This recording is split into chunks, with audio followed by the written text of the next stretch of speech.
I think college football is following the NFL down this path that I don't know is the correct one, is the right one, or the one that they should be following. And for a lot of things that college football is copying the NFL for, or is taking cues from the NFL, I don't think is necessarily a bad thing overall for the sport. There are a lot of people who aren't necessarily happy with the direction of college football.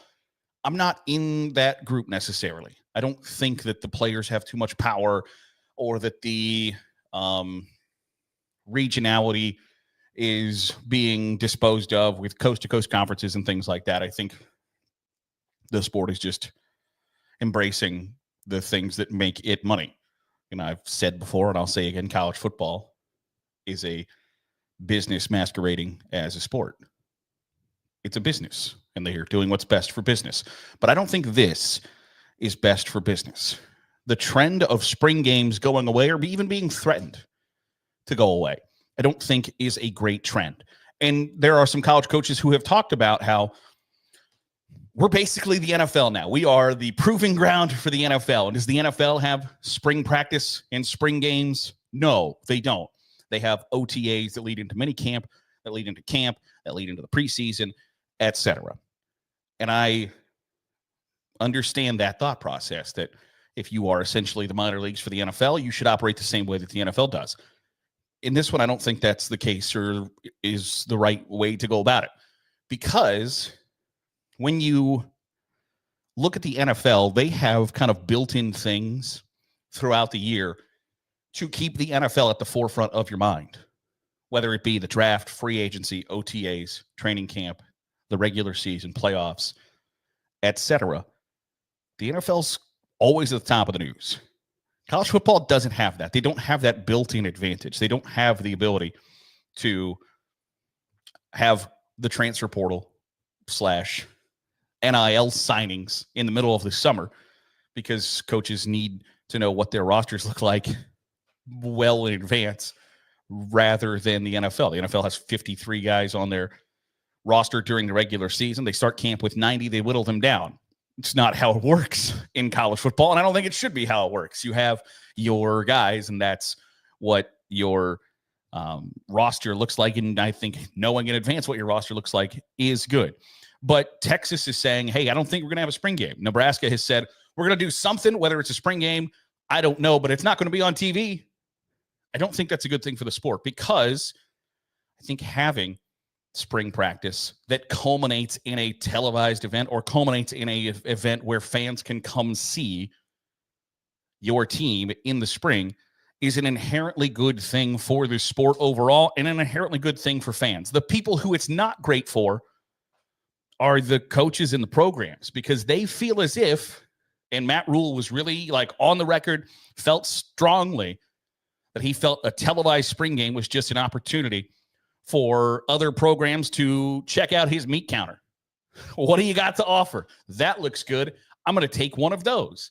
And I think, one, it's a way for coaches to try to harness back some of the power that players have undeniably taken in the course of the last decade or so. And it's a smart play by them, by the way, because a player can't be mad about their lack of playing time in the spring and in the spring game if there is no spring game.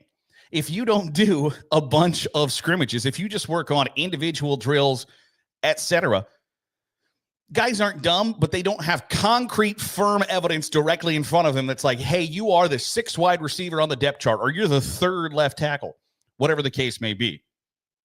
They don't have that concrete evidence in front of them after a spring game. And so I think it's a way for coaches to stay like, I'm not going to give you unlimited power in this situation. I could have a read wrong on that, but I don't think I do. I think college coaches are interested in keeping their players and also simultaneously plugging the players from other programs. And so if that's the way to go about it, instead of giving ammunition to players for, here's a reason why you should get in the portal, if you take that away from them, it's a good card to have back in your deck.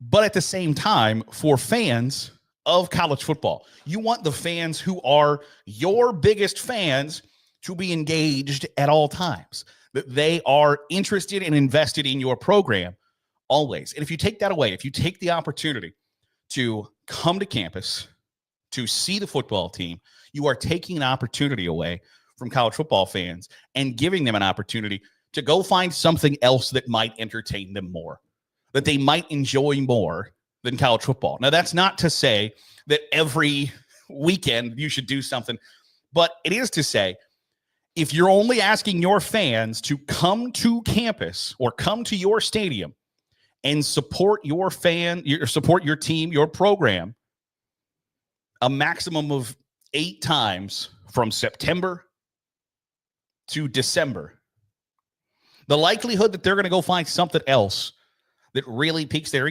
interest from January through September is really high. So having something kind of in that midway point of mid to late April of like, hey, don't forget about your old pal college football. Don't forget about your opportunity to come see your favorite team, wear their uniforms, and come get a preview of what next year looks like, or who you should be excited about, or who maybe hasn't developed as much as you'd like to, etc. All of those talking points, all of those things that come out of spring practice, I think is a bad thing. I also think for teams that get big spring game crowds, I saw an interview with an NFL executive over the weekend that was like, hey, the Super Bowl is not family friendly. It's not families can't go to the Super Bowl because the tickets are so high. Well, yeah, no shit. Yeah, the tickets for $6,000 for the Super Bowl, families can't go. And the same thing was said during the college football playoff run. It's like, you're asking fans to go to a first round game, a second round game, a semifinal, a national championship game where, Notre Dame played a home game, Ohio State played a home game, then played in Pasadena, Dallas, and Atlanta. And fans were expected to travel, all that. This isn't financially make sense. Regular season games for a lot of programs aren't accessible for families. It is difficult for fans, for a family of 4 to go to an Alabama game, to go to a LSU game, to go to a Notre Dame, Ohio State, Oklahoma, Texas, Michigan, Penn State, Florida, Georgia, USC. It is difficult for them to go because the prices are high. But when the price isn't high? When you charge $10 to $15 for the spring game. Is it the same thing? No. But college football is built on these stadiums being these cathedrals to the sport, where it is an experience to go to Notre Dame Stadium and see Touchdown Jesus. It's an experience to go to the Big House, to go to the Horseshoe, to go to all of these places, to go to the Coliseum and the Rose Bowl, to the Orange Bowl, to Jerry World. It's an experience to go do these things. And when you take away an opportunity to go experience those things, you're just not going to sustain the fan base as well as you could have, in my opinion. I understand why the coaches feel the way they do, because if they feel like they are just televising, hey, here's who might be unhappy but is really good and you should come get them out of the portal, I understand why you would say, hey, we're not going to do that anymore. We're just going to stop that practice. I get that.